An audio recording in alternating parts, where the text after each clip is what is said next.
you, Mr. Chair. Thank you for bringing the mayor of California with you. Absolutely. Los Angeles. He said anytime. We'd love to have him here often.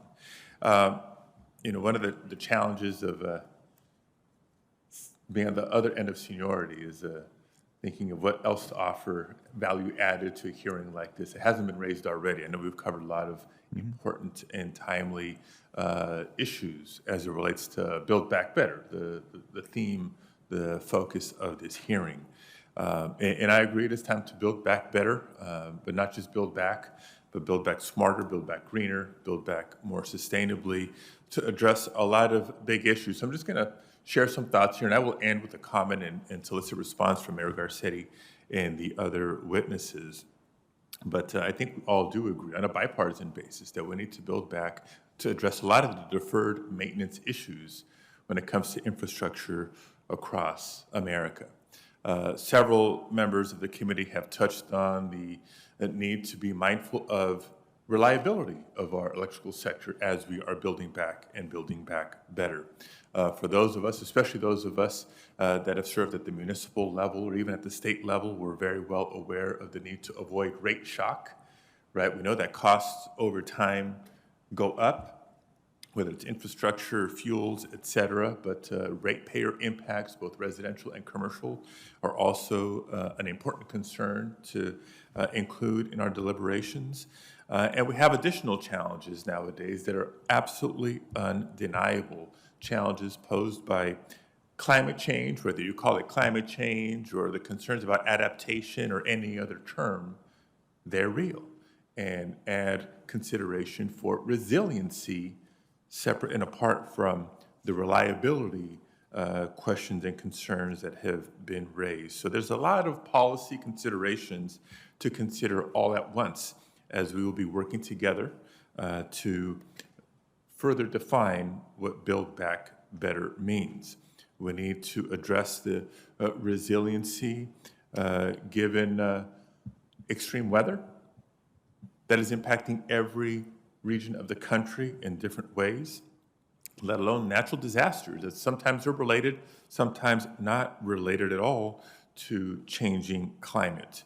Again, being mindful of the impact of rates versus bills. We got into that conversation where California, for example, may have on a per energy calculation slightly higher rates, but the energy bills that are arriving every month for customers to pay still remain in the lower half of the nation's energy bills. We're going to be working together, and one thing I will invite us all to consider is the impact of some of the policies that may not have been within the four corners of the subject matter today, but do relate into our planning and investment. In the trade, in the industry, it's known as the integrated resource plan. So we do talk about power plants and generation, multiple sources of it. Is it coal? Is it natural gas? Want to wean off fossil fuels, in my opinion. Go more in the renewable direction. California has shown that you can do that aggressively and the sky does not fall. We'll be talking about transmission and distribution infrastructure as part of Build Back Better. And I want to make sure that includes conversations and consideration about smart grid deployment. Every utility in California is required to have a smart grid deployment plan, not just smart meters, but an actual comprehensive smart grid. But there's another piece that I want to raise for consideration. That's the topic of energy efficiency. Right? Energy efficiency is an important tool in an integrated resource plan that helps address demand-side management. It should be considered as one of the most cost-effective measures when it comes to supply-side management and achieving important emission reductions. Would love to hear from the witnesses any comments or feedback on those elements, in addition to job creation opportunities that energy efficiency provides, whether it's in the energy audits, in the residential, commercial, even industrial sector, installation, retrofit facilities, et cetera. So that's my best effort, Mr. Chairman, to add something of additional value for consideration in today's hearing. I invite the witnesses to respond or comment if they might. And Mr. Chairman, with that, thank you very much. Senator Padilla? The vote has started on the Senate floor, as you probably know. We're about 10 minutes into that vote. And what I'm going to ask, if you're okay with this, is that our witnesses, is there anyone you want especially to comment verbally? The others, I'm just going to ask to respond for the record so that we can recognize Senator Capito again, and we'll wrap it up. But anybody especially want to just go to one witness? Let's go to my friend Mayor Garcetti if he chooses. Sure, If not, please. For the record, is okay with me. Yeah. And Mayor I'm very Garcetti. conscious of how generous you've been. Absolutely, Senator Padilla, thank you.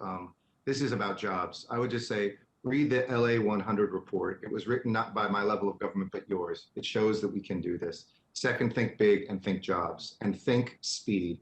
I think that's something that brought everybody here together. Think about the transportation engineers that we want in America, not in another country. Think about the manufacturing we want in America and not someplace else. Think about the building trades as they're part of building this out. And to your point, it's not just what we build, Senator Padilla, it's what we don't build, and we save energy. That saves our planet. And I'll end on this. There's a 10-alarm fire going off, and it's called this climate emergency.